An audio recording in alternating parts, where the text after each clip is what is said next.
in the color scheme. You did it. You did it better. Well, Coach, you had a fun time in London. You got a cultural experience.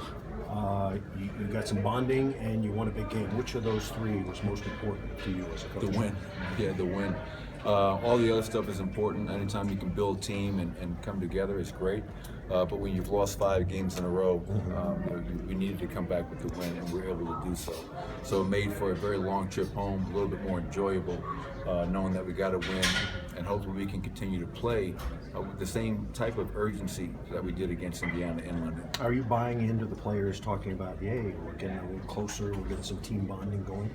Ask me after the game. I mean, we had that in Omaha, we had it in the preseason, and hopefully, the trip to London maybe strengthened that a little bit because they were spending a lot of time together. We had 2 really good practices over there, but that's all sounds great, but now the challenge is to go out at 3 o'clock today and play against a team that's playing pretty good basketball right now in Orlando. And all the other stuff goes to the wayside at that point. We got to go out there and play and execute and try to get another win. You had mentioned that you thought the defense took a step in the right direction in London. Right. What specifically did you like about the defense in London, and where can that take you perhaps today and tomorrow and the next day?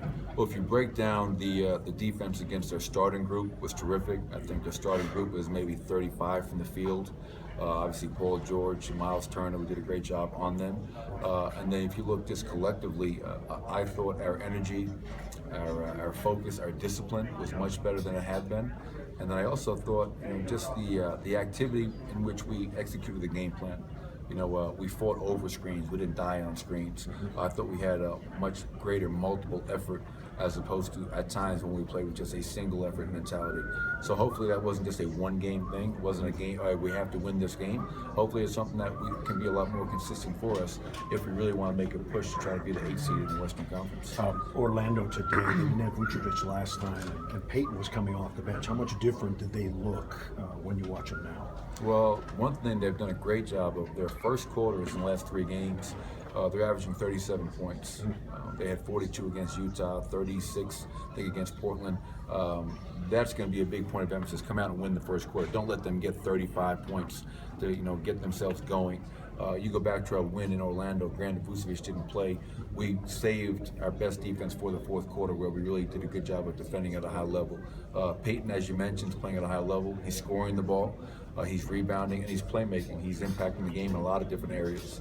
But Vucevic is a load down there. I'm not sure if Fournier's playing or not. Meeks is a guy that can get it going in a hurry. And the last guy, Gordon is playing really well. He had, I think, 18 points in the first quarter against the Clippers. We did a good job of getting him in foul trouble early in that game in Orlando when he tried to guard Gallinari. So it's going to be a tough game. This is a long road trip for them. This is game 5 of 6.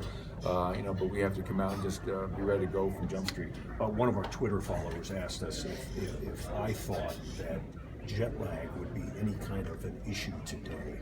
I said no. He had 2 days rest. What do you say? I would agree with you. How many Twitter followers do you have? How many is that? 3,496. Who's counting?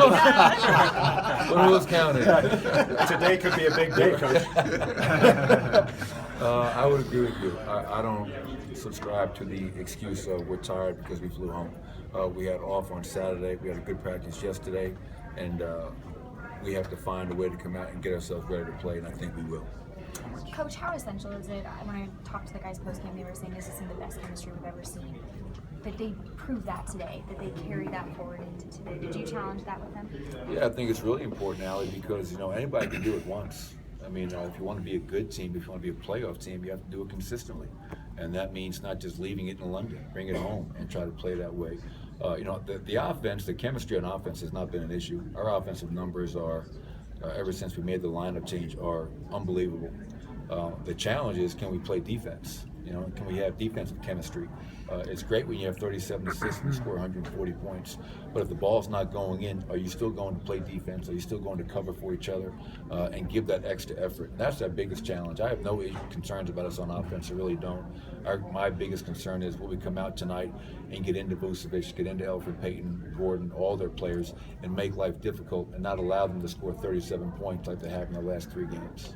Hey, Coach, Nicola's defense, what have you seen from him on that end of the floor this season and as of late, and where does he need to improve in that area moving forward? You know, Nicola's a very smart player, high IQ, communicates well, understands the game plan, and therefore has pretty good game plan discipline. Obviously, we've tried to adjust some things defensively to get ourselves a little bit more aggressive instead of just sitting back and allowing teams just to run and execute whatever they want. I think the biggest area that he probably needs to improve upon is when he's guarding bigger, stronger guys in the post. Can he do his work early? Can he meet that challenge? And the last thing would be just no silly fouls. You know, he's way too important for this team and what we're trying to do to be on the bench quickly in foul trouble. We need him out there for as close to 30 minutes a night as possible. How long do you suppose, until he is really in the real conversation for an all-star berth and those kinds of things for Jokic? Yeah, I think I always go back. You know, you got to be a winning team. You know, if you want to be an all-star, you got to be on a team that is winning. You know, and that's no disrespect to Jokic. Even Gallo last year. Gallo had a career best year last year, but we weren't winning games. And you know, unless you're absolutely just blowing it up, and you know, unless you're winning, Chris, I don't think you're going to be in the conversation. With that being said, everybody in the NBA knows Nikola Jokic and what he brings to the table. He's probably one of the most fun players to watch in the NBA. Here you have a big guy who can run, push the ball, make great passes, and he's unselfish. I think if you asked him, would he rather get 10 points or 10 assists, he'd say 10 assists. He just wants to make the right play, and that's a breath of fresh air, obviously, for the entire league. But all he has to do is continue to get better and help this team, and all the other stuff, all the individual accolades will come along once we start winning games and become a team that can play in the playoffs.